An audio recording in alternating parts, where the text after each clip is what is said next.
Steve Kim for UCN Live here with Tim Bradley, June 27th at the StubHub. He takes on Jessie Vargas for the vacant WBO title. First things first, has Floyd officially said is that going to be your belt? I don't know. I mean, I think that's a question for the WBO. I have no idea what's going on. I don't know. Tim, let's go through your career. I remember stage one. You were the young kid fighting in Ontario. Yeah. And then we went all the way to the Silverdome. Remember the Silverdome? That was a lot of fun. Then we had the Manny Pacquiao stage of your career where you were going out there facing Juan Manuel Marquez. Right. What does the third chapter of the Desert Storm story bring, in your opinion? Another world championship. Maybe another world championship at a middleweight, 154 pounds. Hall of Fame. So it's what we want. You know, I overheard you with the other group of reporters back there. That is important to you, isn't it? Getting your fist encased in Canastota? Very, very, very important to me. That's why I'm facing the best available opponents.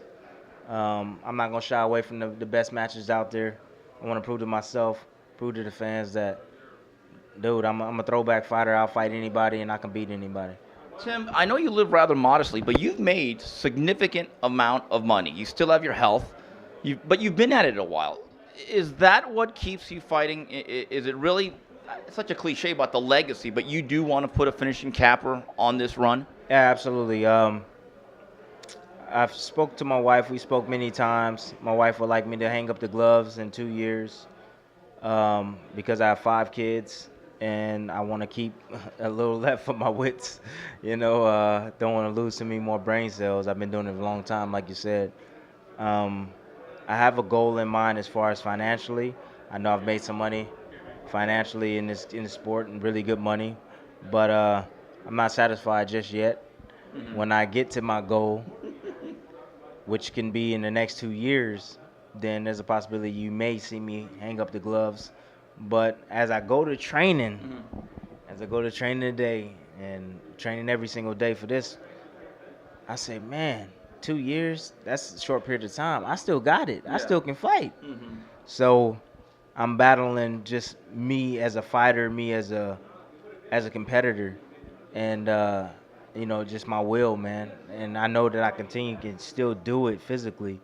Why should I stop in 2 years? So it's a toss-up right now. I'm not sure what I'm going to do, but I think after 2 years, I'll see where I stand in the sport. Well, when we see the first Bank of Bradley opening up in Palm Springs, maybe, we know that's a harbinger that you have reached your financial goals.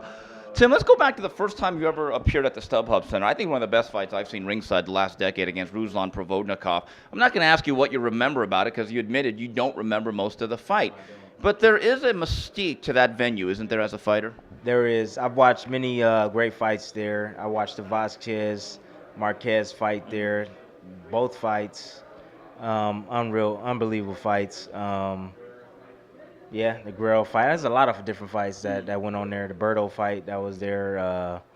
It's been a lot of great fights. So that's like, I call that spot like the war grounds.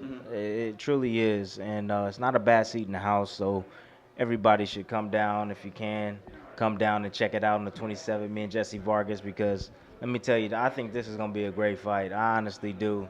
I feel that I'm going to come out on top, but I know the young Jessie Vargas is hungry. I know his nature. He's kind of like looking at myself in the mirror. He's very hungry, determined. It's like, you hit that guy, and then he comes right back with something. He's just one of those guys. He has a chip on his shoulder, and he's hungry for the top, and he wants to take my shine. Do you think the fact he chose Eric Morales to replace Roy Jones is a foreshadowing that he's going to be very aggressive and right in your face most of that night? I hope he's in my face, and I hope he's very aggressive. All that means is that there will be openings for counter shots, and I like that. To have a taller guy fighting me in the inside, that's just stupid. And I just think it's dumb because guess what? I'm a shorter guy. I have shorter arms. You want to be there. And you're right in my trenches. You're gonna come down to my level.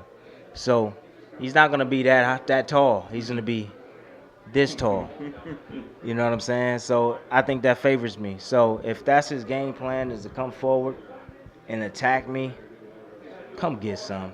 Final question for Tim Bradley. Tim, I know after the Diego Chavez fight, you clashed heads, and you almost kind of looked like Martin Lawrence after he fought Tommy Hearns. I don't know if you remember that episode. And I was the elephant man that night. I do not want another headbutt upside my dome. I got 3 that night, and it was. How do you feel now physically? How long did it take you to recover from that? Man, it's probably took a couple of months for me to really recover. It was still black here maybe about a month ago, still black underneath here, but we did the right tests, got checked out, and they said I'm 100%, I'm good. My orbital bones are fine, they're intact. Just said, dude, they're stronger than ever. You got calcium built up all around here now. It's like you've probably broken your orbital bones several times and didn't even know it. So I'm ready. I'm 100%. I have no excuses.